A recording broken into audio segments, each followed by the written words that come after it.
Tsunami go.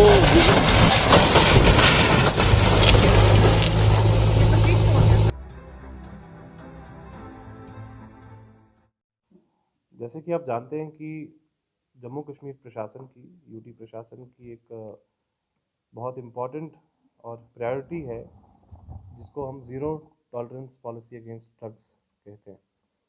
और इसमें honourable LG साहब, चीफ सेक्रेटरी साहब और वर्दी डीजी साहब की तरफ से रिपीटेड इंस्ट्रक्शंस रहती हैं कि ड्रग्स के ऊपर जो भी पेडलिंग या सप्लाइंग का काम करते हैं उनके खिलाफ एग्जाम्पलरी कार्रवाई होनी चाहिए। इसी के संदर्भ में एक बीरपुर में one mister Kapil Sharma alias Jimmy एक फेक ड्रग रिहेबिलिटेशन सेंटर चला रहे थे और उसके ऊपर काफ़ी ज़्यादा जो है एलिगेशंस थी क्राइम की, जिसके लिए एसएसपी साहब आपको डिटेल में बताएंगे कि क्या क्या क्रिमिनल जो थे उसके खिलाफ पर्चे थे, एफआईआर्स थी। देखिए, जैसे ही mister Kapil Sharma alias Jimmy इनका डिटेंशन हुआ और हमारी नॉलेज में ये आया कि ये जो फेक रिहैबिलिटेशन सेंटर चल रहा है जिसके अंदर क्रिमिनल एक्टिविटीज़ भी हो रही थी, वो एक स्टेट लैंड पे बना है।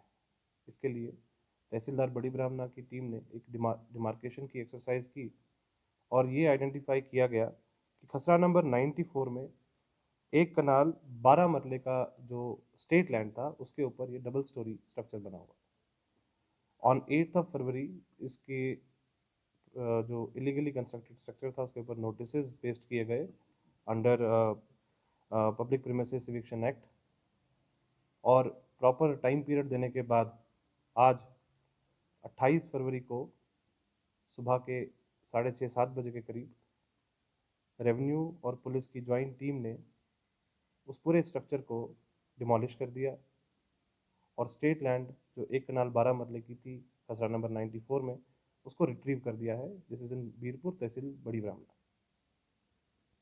तो this is, I think, one of the first steps which we have taken against drug criminals, and this is a loud message to all the drug peddlers, drug suppliers कि इस तरह का जो भी कार्रवाई में इन्वॉल्व हो और इतने ज़्यादा पर्चे होने के बाद, इतने एक्टिविटी में इन्वॉल्व होने के बाद, और अगर मालूम पड़ता है कि कहीं उनका कोई भी इलीगैलिटी स्टेट लैंड पे हो रही है तो उसको बिल्कुल बख्शा नहीं जाएगा।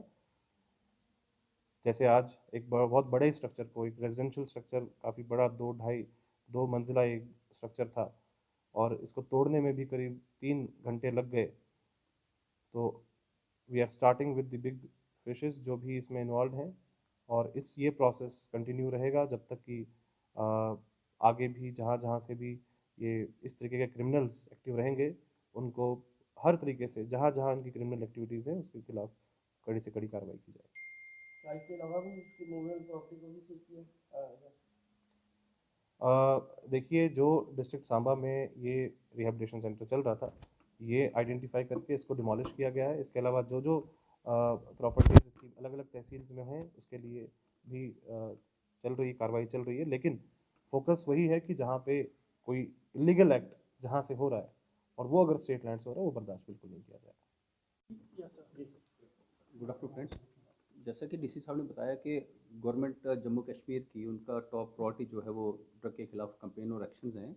उसी की एक कड़ी में हमने कुछ जो बड़े हमारे ड्रग डीलर्स हैं उनको आइडेंटिफाई करने की मुहिम शुरू कर दी है डीसी साहब की क़यादत में। तो उसी की कड़ी में हमने एक बंदा जिसका नाम जिमी है, कपिल शर्मा, वो जो ऑफिशियली अपना नाम लिखता है, वो वहाँ पर उसके खिलाफ कुछ 17 के करीब पर्चे थे। मोस्ट वांटेड क्रिमिनल था हमारे सांबा डिस्ट्रिक्ट का ये।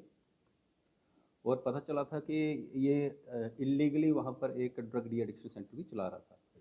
यूँ ही ये नोटिस में आया सिविल एडमिनिस्ट्रेशन की और पता चला कि इसका लैंड स्टेटस क्या है, उसके बाद की क्या कार्रवाई रही। लेकिन चूँकि इस आदमी के खिलाफ 17 एफआईआर्स थी जिनमें से मर्डर्स, जिनमें अटेम्प्ट टू मर्डर है, peddling of narcotics, illegally carrying weapons वगैरह, और इसी तरह से डी एडिक्शन सेंटर इलीगली चलाना, इस तरह की गतिविधि में ये शामिल था। इस आदमी का डिटेंशन ऑर्डर भी निकला हुआ था पीएसए का, लेकिन वो एग्जीक्यूट नहीं हो पा रहा था। तो यूं ही बड़ी ब्राह्मणा पुलिस ने इसको गिरफ्तार किया, जम्मू पुलिस को इसको हैंड ओवर किया और अभी ये सलाखों के पीछे है।